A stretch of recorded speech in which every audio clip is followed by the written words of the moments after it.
এরপর থেকে ছুটে মা খাবার দিলে ভাগ করে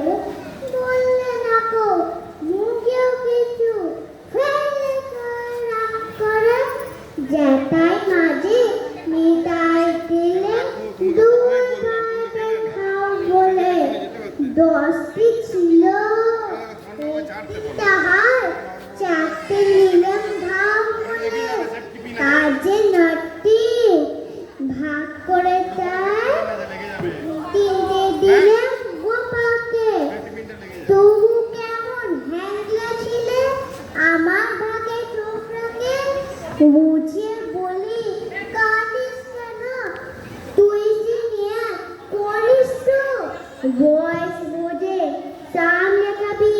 তা নইলে হয় অনিষ্ট 3টে বছর তফাৎ হলে জায়গা হিসেব ভর্তি চাই মুদ্রা আমার 6